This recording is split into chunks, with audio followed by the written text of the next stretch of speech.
16 number question देखते हैं, बहुत बढ़िया है। 16 नंबर क्वेश्चन कहता है कि यदि दो संख्याओं का गुणनफल कितना है, 2166 और एचसीएफ 19 है, तो एलसीएम का मान क्या। ठीक है, अगले वाला ही फॉर्मूला से बैठाएंगे कि एलसीएम गुना एचसीएफ बराबर दो संख्याओं का गुणनफल। तो दो संख्या का गुणनफल दिया ही है, तो हमको एचसीएफ से डिवाइड कर देना है 19 से। तो 19 का 19, यहाँ बच गया 3, तो 19 का 19, 7 बच गया था 76, तो 19 चौक 76, तो 114। चलिए आगे बढ़ते हैं। इसको सरलतम रूप बनाना है तो √3/12, तो 3 1 का 3, 3 चौक 12, तो 1 का वर्गमूल 1, 4 का वर्गमूल 2, तो 1/2, तो परिमेय संख्या हो गया। चलिए आगे बढ़ते हैं। प्रत्येक धनात्मक विषम पूर्णांक निम्नलिखित में किस रूप में हो सकता है, जहाँ की क्यू क्या है, पूर्णांक संख्या है। तो सिंपल सी है, तो हमको 1 लाना है, फिर 3 लाना है, फिर 5 लाना है।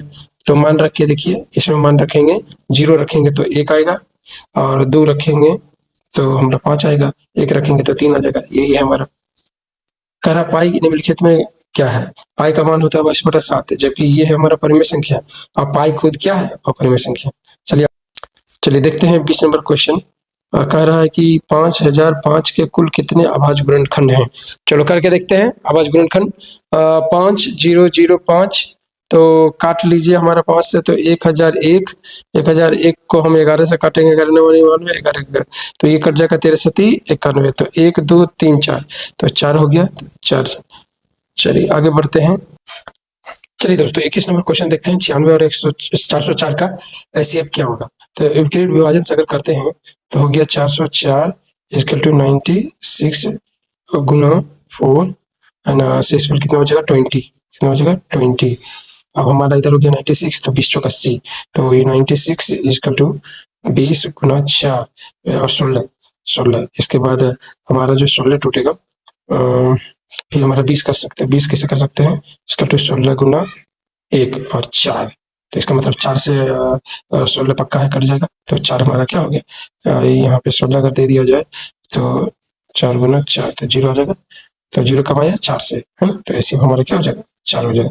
अब भागा भी भी कर सकते हैं, यूक्लिड विभाजन है, यूक्लिड विभाजन के नियम से हम किए हैं, आप भागा से भी कर सकते हैं।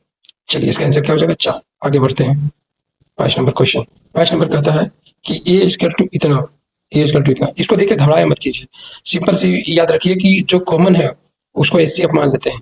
कॉमन कितना है, 2, बाकी सबको गुना कर दीजिए। तो 2 जब कॉमन हो गया तो बचा हमारा 2² यहाँ पे, गुना 3 और गुना 5। आप सबको गुना कर दीजिए, तो 4 दूनी 8, 8 3 24, 24 5 103.27 के बार कैसी संख्या है। जब भी इस तरह रेकरिंग में दिया रहे तो हम पहले ही कहीं तो क्या होना चाहिए, परिमेय संख्या। चलिए दोस्तों हम 24 नंबर का क्वेश्चन देखते हैं। 24 नंबर का क्वेश्चन कहता है यदि धनात्मक पूर्णांक a और b से विभाजित किया जाए तो शेषफल r लिए कौन सा कथन होगा। बड़े सिंपल से बात है भाई, जो शेषफल होगा हमेशा भाजक जो लगाते हैं भाज्य से, भाजक से हमेशा क्या होना चाहिए, कम होना चाहिए, और 0 से बड़ा या बराबर होना चाहिए। तो ये नंबर है हमारा। जैसे मान लीजिए कि 3 से हम भागा दिए 13 लीजिए, 13 ले लीजिए, 3 से भागा दिए हम 13 में, तो 3 चौक 12, यहाँ 1 आया ना।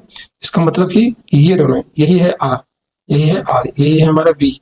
तो इस दोनों में रिलेशन क्या होगा, ये हमेशा r जो है ग्रेटर देन इक्वल टू 0 होगा और लेस देन क्या होगा, 3 होगा, तभी तो दूसरी बार भागा लगेगा, है ना।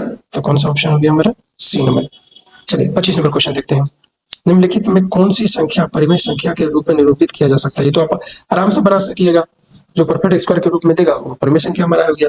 ये तो देगा नहीं √7, ये तो देगा नहीं, ये तो देगा नहीं, तो देगा कौन, 16 का वर्गमूल होता है 4 और 25 का वर्गमूल होता है 5, आंसर सी। चलिए आगे बढ़ते हैं। 24 नंबर क्वेश्चन कह रहा है 6 8 22 का एलसीएम और एचसीएफ का अनुपात क्या होगा।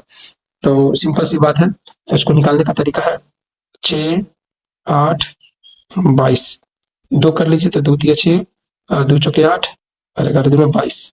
तो हमारा 2 हो गया हमारा एचसीएफ, तो नीचे बोला एचसीएफ होना चाहिए, ऊपर होना चाहिए एलसीएम। तो सबको गुना कर लीजिए, 2 3 6, 6 चौक 24, 24 गुना 11 132 होगा, तो 132 होगा ऊपर, 132 होगा ऊपर, तो आंसर हो गया ए नंबर।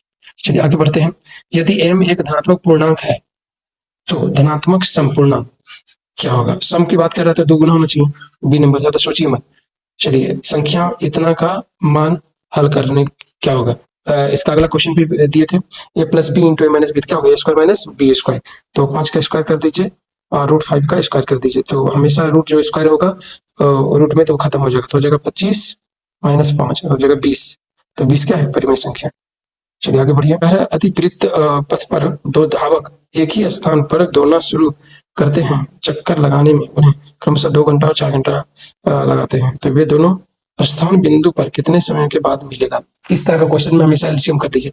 तो 2 4 का एलसीएम 4, तो 4 घंटे आंसर। लास्ट क्वेश्चन है 15 20 और 5 का एलसीएम क्या होगा? चलिए ये आप बनाइए और जितना भी आंसर ऊपर में हम दिए हैं आंसर यहाँ पे मिला लीजिए। ये आंसर यहाँ पे दिया हुआ है ना। चलिए थैंक यू। मेरे वीडियो को लाइक करें, शेयर करें, बच्चों तक भेजते रहें।